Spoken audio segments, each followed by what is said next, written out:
하나님의 말씀 보겠습니다. 레위기 4장입니다. 1절에서 6절까지만 보도록 하겠습니다. 6절인가요? 자, 같이 읽습니다. 시작. 여호와께서 모세에게 말씀하여 이르시되 이스라엘 자손에게 말하여 이르라. 누구든지 여호와의 계명 중 하나라도 그릇 범하되 만일 기름 부음을 받은 제사장이 범죄하여 백성의 허물이 되었으면 그가 범죄한 죄로 말미암아 흠없는 수송아지로 속죄제물을 삼아 여호와께 드릴지니 그 수송아지를 회막문 여호와 앞으로 끌어다가 그 수송아지의 머리에 안수하고 그것을 여호와 앞에 잡을 것이요 기름 부음을 받은 제사장은 그 수송아지의 피를 가지고 회막에 들어가서 그 제사장이 손가락에 그 피를 찍어 여호와 앞 곧 성소의 휘장 앞에 7번 뿌릴 것이며. 그리고 쭉 내려가 보면 13절에는 지금 읽은 것은 제사장이 범죄했을 때 속죄제물을 수송아지, 흠없는 수송아지로 드리라. 피는 또 어떻게 해라. 13절에 보면은 이스라엘 온 회중이 이 공동체 전체적으로 또 여호와 앞에 계명을 부지중에 어겼을 때에 마찬가지로 속죄제물 흠없는 수송아지로 해라.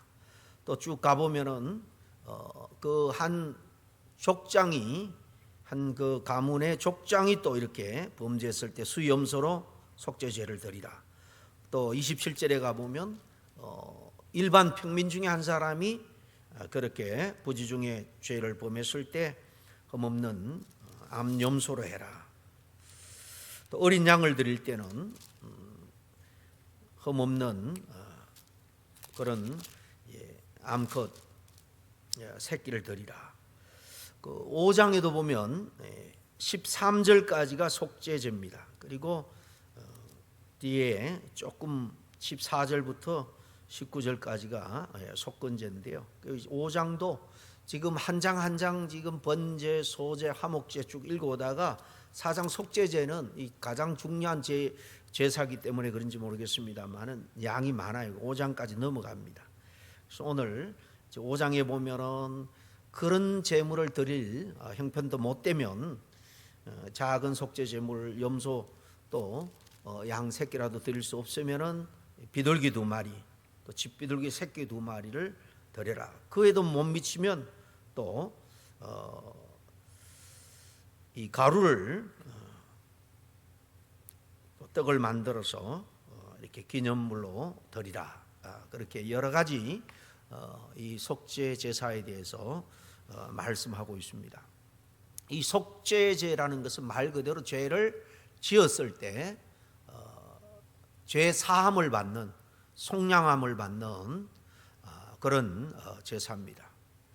이 죄를 지었을 때죠. 죄를 지었을 때니까 죄라는 것은 우리가 눈이 들어서 잘 아는 것처럼 하나님의 뜻을 어기는 일입니다. 원어적으로 말하면 타겟에서 빗나가다라는 의미가 야말티아 죄라는 말이죠. 하나님이 정해준 그 타겟이 있습니다. 우리가 살아가야 될 그 삶의 윤리 기준이 있죠. 그걸 벗어날 때에 하나님의 뜻에서 어긋난 그런 삶을 사는 거죠. 그때 하나님과의 관계를 회복하기 위해서 드리는 제사가 바로 이 속죄 제사입니다. 이스라엘 백성들은 속죄제를 드림으로 해서 이 범죄한 죄에 대해서 속죄함을 받고 하나님의 백성으로서 하나님의 은혜를 다시 누리게 되는 것입니다. 속죄제를 드려야 되는 사항은 크게 2가지입니다. 죄를 다 범하는 건데요. 둘 다 부지 중에 그렇습니다. 부지 중에 첫째, 나도 모르는 사이에 그렇게 죄를 범하는 건데, 첫째는 그렇게 하나님의 계명을 어기는 거예요. 특별히 검령하지 말라는 것을 했을 때 오늘 2절에 보면 누구든지 여호와의 계명 중에 하나라도 그릇 범죄하였으되 그렇게 말하죠. 그러므로 속죄죄는 이렇게 분명하게 하나님이 규정해 주신 그 명시적인 그 계명, 그 율법을 이렇게 자기도 모르는 사이에 어겼다. 그런데 그것이 이 죄였구나 깨달아지면은 속죄죄를 드리라는 거예요.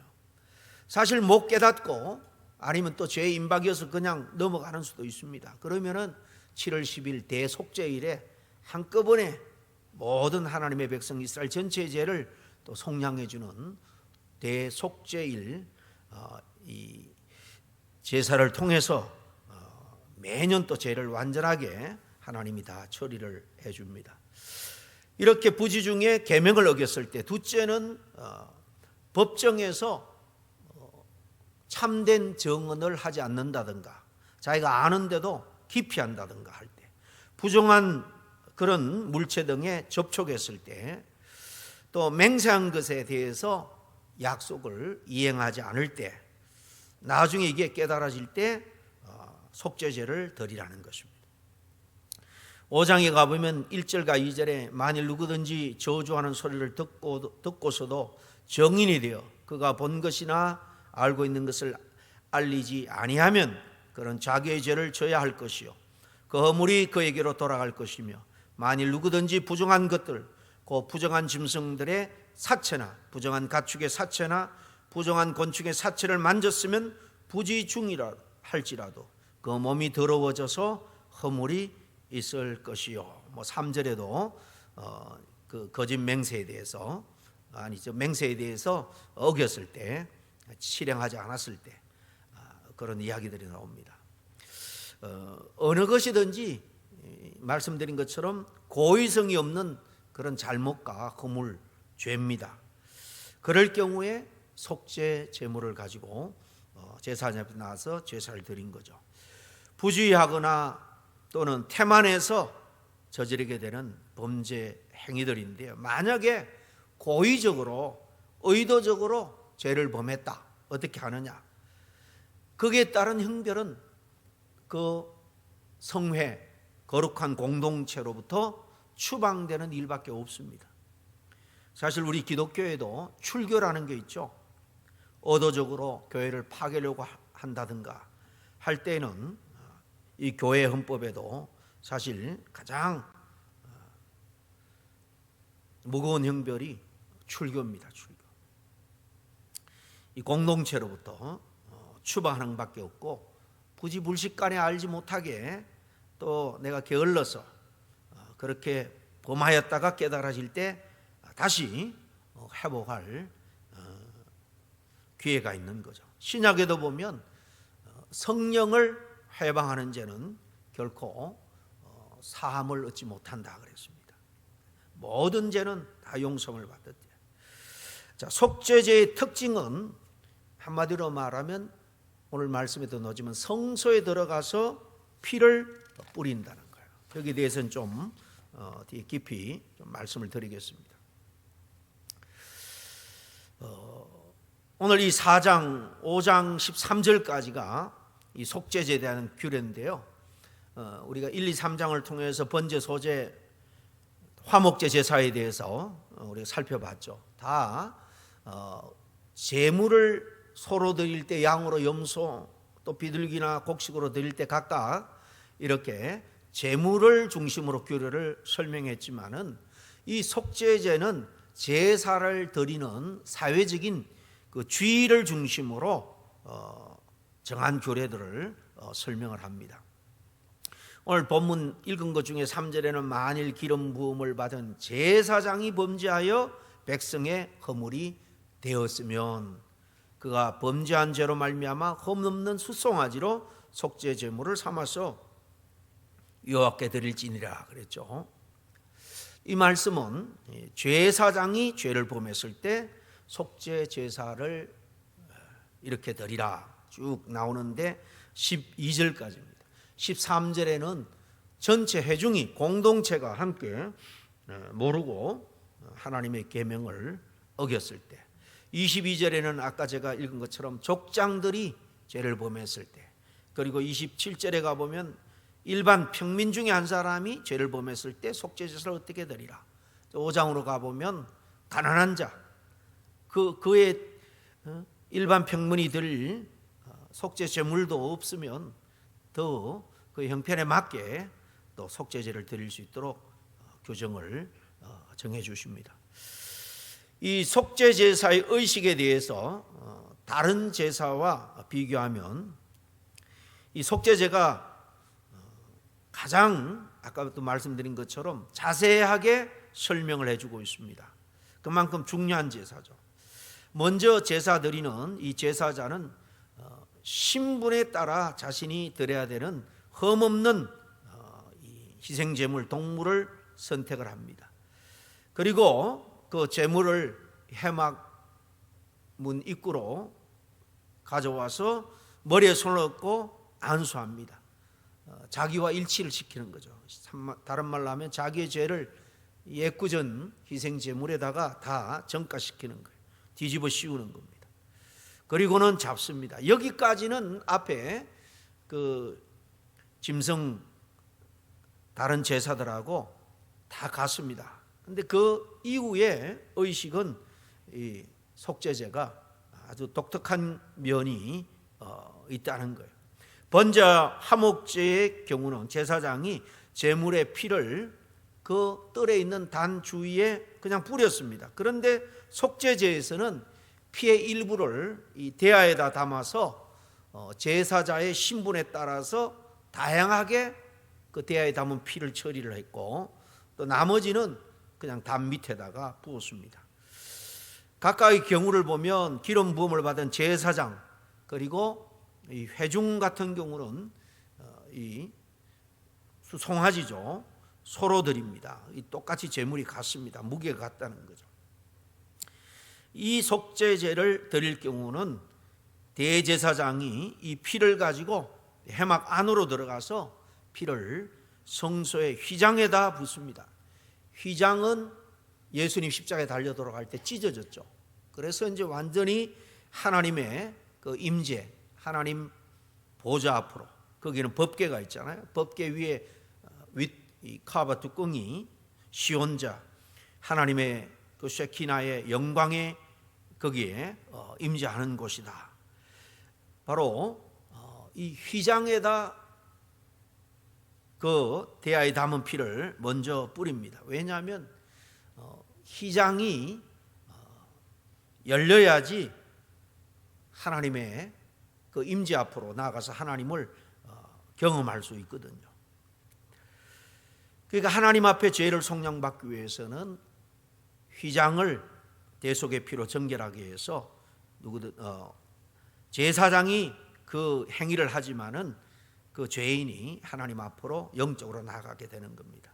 그리고 또 조금 그 남은 피는 어디에다 뿌리는가 하면은 그 휘장 앞에 있는 분향단 내에 뿔에다가, 분향단에 보면 사각형으로 정사각형으로 되어 있고 그 뿔이 그 네 코너에 있죠, 그죠? 거기다가 바릅니다. 그 분향단에서 향기는 하나님께 올라가는 기도라 그랬어요. 이 기도의 단에 속죄제의 피를 바른다라는 것은 우리의 기도가 하나님 앞에 올라가기 위해서는 우리 죄가 회개함으로 처리가 되어야 된다 하는 것을 잘 상징적으로 보여주고 있는 것입니다. 그런데 족장이나 이 평민이 속죄제를 드릴 경우는 회막 안으로는 들어가지 않습니다. 단지 회막 뜰에 위치한 번제단의 뿔에 발랐다. 이 4장 뒷부분에 그렇게 나오죠.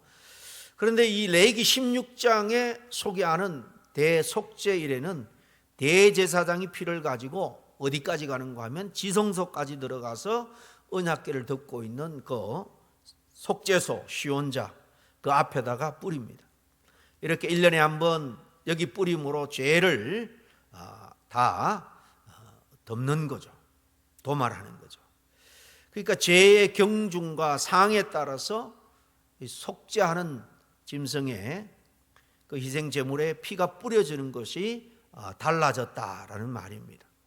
이 피 뿌리는 의식에 이어서 제물의 그 고기를 처리하는 의식이 진행이 되는데요. 휘장에 뿌리거나 단에 바르고 남은 피는 번제단 밑에 다 쏟고 기름 부위는 화목제처럼 번제단에 여호와께 향기로운 냄새로 태워 드립니다. 그리고 기름과 콩팥을 제외한 나머지 고기는 기름 부음을 받은 제사장 또는 온 회중이 죄를 지었을 때 소를 잡잖아요, 그죠? 그것은 백성이 죄를 지었을 때와는 다르게 처리를 합니다.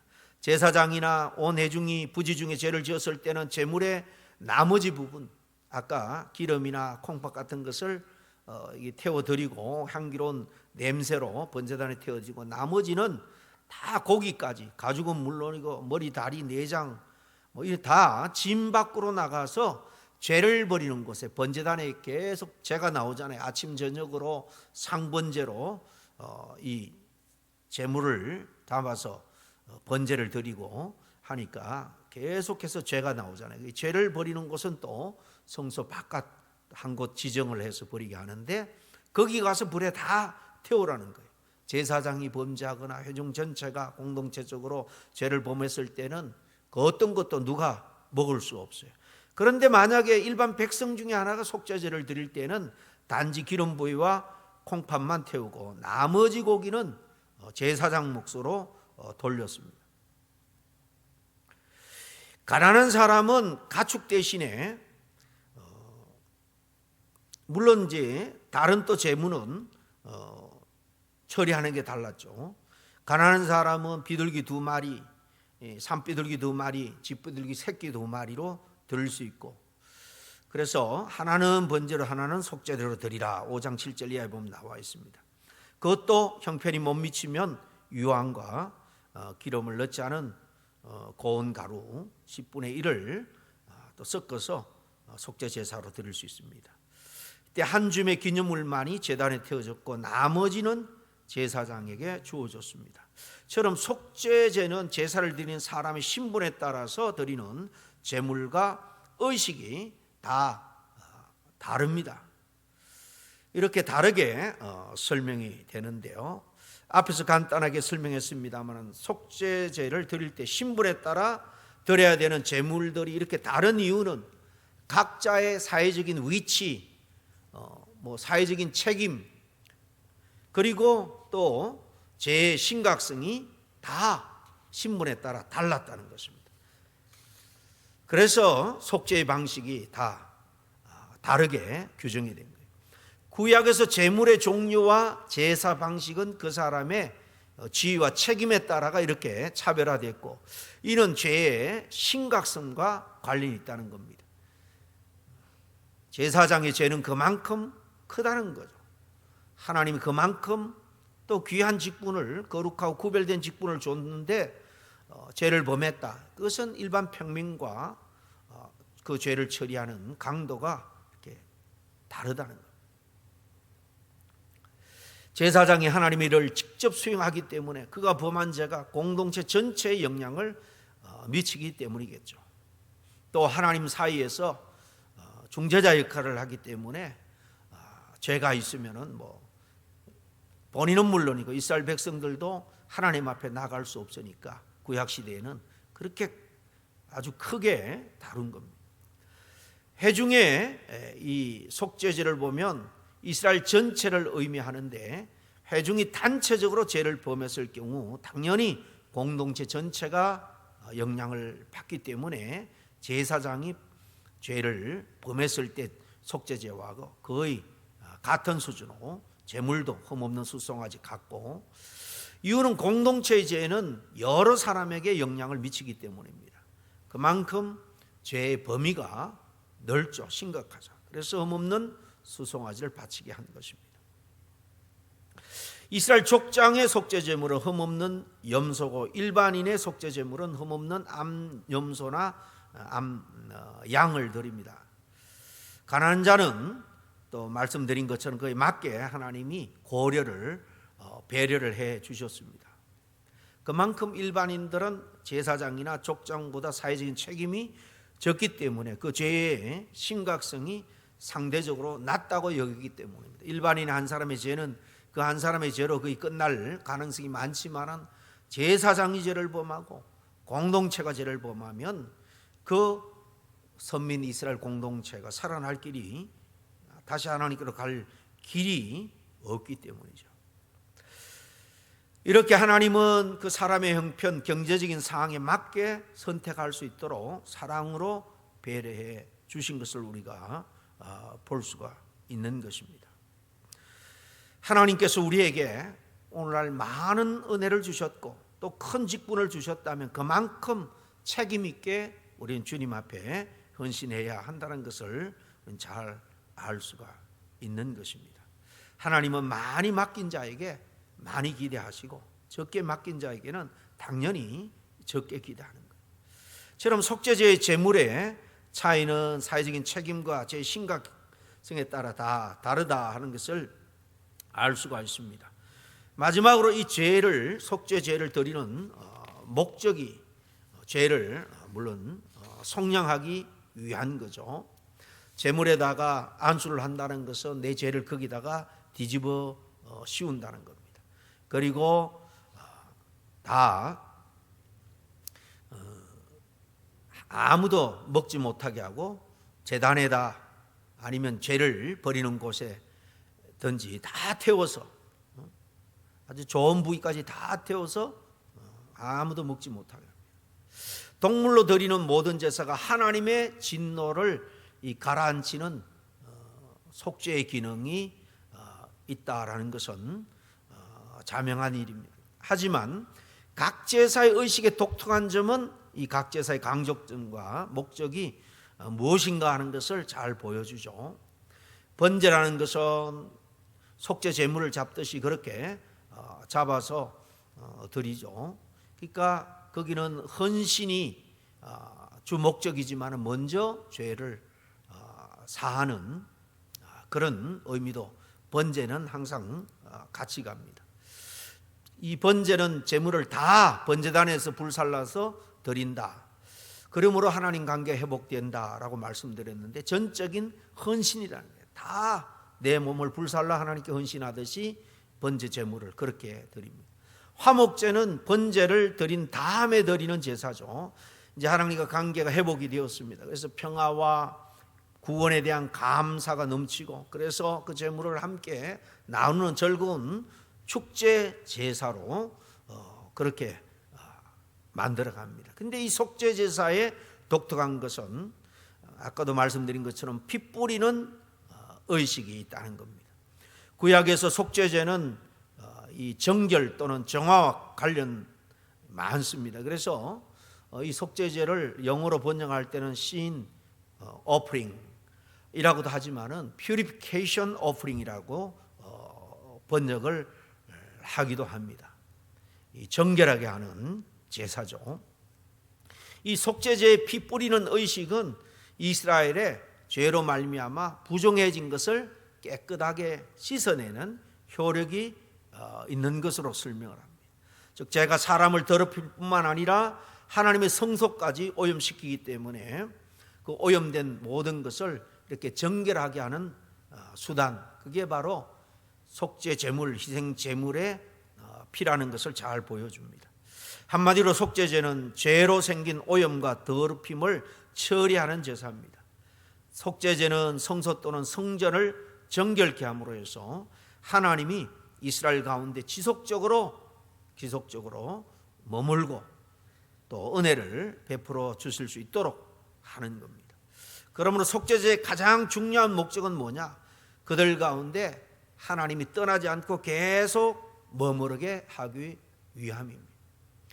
남유다가 바벨론에서 멸망할 때 에스겔 선지자가 환상 가운데 이 성령이 그 성전의 동쪽 문으로 성령이 하나님의 영이 떠나는 것을 친히 목격합니다.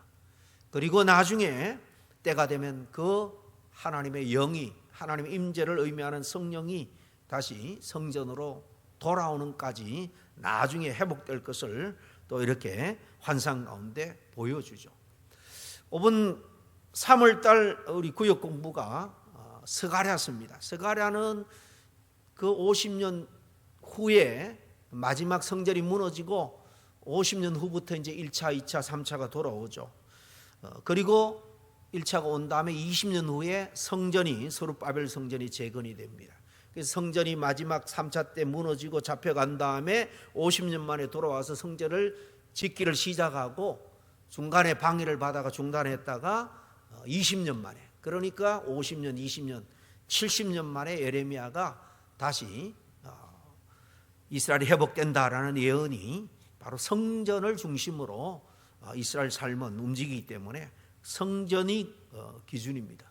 근데 그 성전을 짓다가 힘들고 어렵고 또 자기 집을 크게 짓고 밭과 땅을 일구고 짐승을 늘리는 재미에 다 게으르고 나태해져 있을 때 스가랴가 나타나서 힘을 내라. 성전을 짓는데, 신앙을 회복하는데 담대하고 힘을 내라 라고 말합니다. 그러면서 하나님이 다시 이 폐허가 된 예루살렘, 시온, 이스라엘 공동체로 돌아오니 하나님께서 회복시켜 주실 것이다. 하나님이 다시 우리한테 영으로, 성령으로 임재하시고 충만하게 역사할 때에 거기에 신앙이 회복이 되고 소망이 있다 하는 것을 스가랴 선지자가 보여주는 거예요. 지난 주일날 오후에 우리 구역장 공부를 했는데요, 사실 좀 어려운 내용이에요. 그래서 제가 추가 자료도 만들고 했는데 구역장님들이 1월달, 2월달 다 모이지를 못하고 있어요. 지난주 같은 경우는 이 4분밖에 모이지 않고 이 한 달에 한 번 있는 이 구역 모임이 굉장히 중요합니다. 뭐 쉽게 모든 걸 갈 수도 있지만은 우리가 계속 성경 쓰기도 하고 통독도 하고 성경 공부도 여러분들이 이제 했는데요, 좀 우리가 이제 깊은 곳으로 나아가야 됩니다. 어쨌든 제가 말씀드리려 하는 것은 이 속죄제를 통해서, 대속죄를 통해서 구약 시대에는 하나님이 다시 그들을 돌보시고 모세와 약속했던 그 언약을 다시 지키는 거예요. 언약의 핵심 내용이 뭡니까? 내가 너희 하나님이 되고 너는 내 백성이 될 것이다. 어떻게 하면요?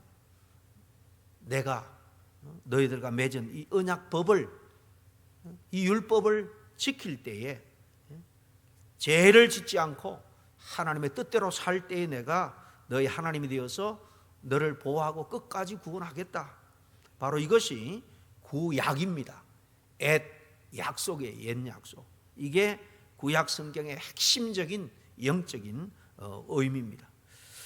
이렇게 이스라엘 백성들이 죄를 범하면 하나님이 속죄제라는 은혜 방편을 통해서 다시 돌이키고 회복시켜주고 하나님이 그들의 백성으로, 그들의 하나님으로 지키고 인도하시는데, 사실 이제 다음 주 마지막 속건제로 이 성막에 관한 말씀을 마치고 그 다음에는 이 철로 역정을 좀 살펴보면서 다 그 성경을 근거로 해서 쓴 영적인 소설이기 때문에 거기 뭐 모든 교리가 다 들어 있습니다. 그래서 철로 역정이 흘러가는 순서를 따라서 한 20-30회 걸쳐서 말씀을 나누려고요. 혹시 그 전에 철로 역정을 뭐 온라인이나 이런 통해서 아마 그 이북이라 그러죠, 그죠? 그런 것을 구매해서 볼 수도 있습니다만, 책을 원하는 분들은 제가 LA에다가 좀 주문을 해서 2주 안으로 올 수 있도록 그렇게 하겠습니다만은, 어쨌든 구약의 이 속죄 제사가 안타깝게도 다음 주 속건제까지 보겠습니다만은 그 이후에 이스라엘 백성들의 그 신앙생활 가운데 제대로 드려지지 않았다라는 것입니다. 이 율법을 통해서 속죄해 주시는 이 구약의 법은 인간의 연약성 때문에 어떻게 보면 실패한 거예요. 하나님이 실패한 게 아니고 인간이 실패한 거죠. 구원의 통로로 이 모든 은혜의 툴을 주셨는데 그걸 지키지 않았기 때문에, 그래서 예수님이 오신 겁니다. 그래서 신약의 모든, 특별히 히브리서 저자는 이 속죄 제사와 예수 그리스도의 피가 어떤 상관관계가 있는지를 자세하게 다루고 있죠. 히브리서 9장 10장을 여러분이 한번 보충적으로 읽어보시길 바랍니다. 히브리서 기자는 속죄제의 피를 예수 그리스도의 피로 보는데 죄로 인한 부정에서 하나님의 사랑을 정결케 할 수 있는 것, 그것은 바로 예수님의 피라는 거죠. 베드로전서 1장 2절도 그렇고 요한일서 1장 7절도 하반절에 보면 아주 분명하게 말합니다. 그 아들 예수의 피가 우리를 모든 죄에서 깨끗하게 하실 것이요, 그 아들 예수의 피가 우리의 모든 죄에서 깨끗하게 하실 것이요 그랬습니다.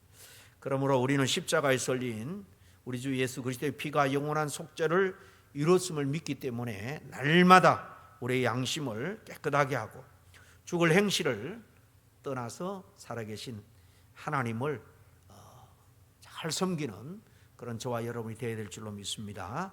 기도하겠습니다. 하나님 아버지 감사합니다.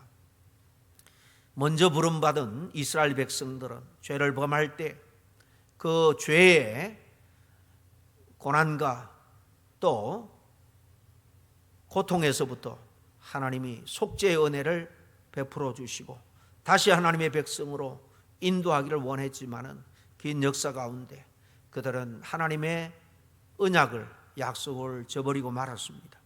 그래서 2000년 전에 이스라엘뿐만 아니라 먼 인류 가운데 하나님의 백성을 또 부르고 세우기 위해서 독생자 예수 그리스도의 십자가의 보혈의 은혜로 누구든지 믿기만 하면 이제 속량을 받고 주의 은혜의 공동체 안으로 들어올 수 있도록 인도해 주신 것을 생각할 때 참으로 감사와 찬양을 드립니다.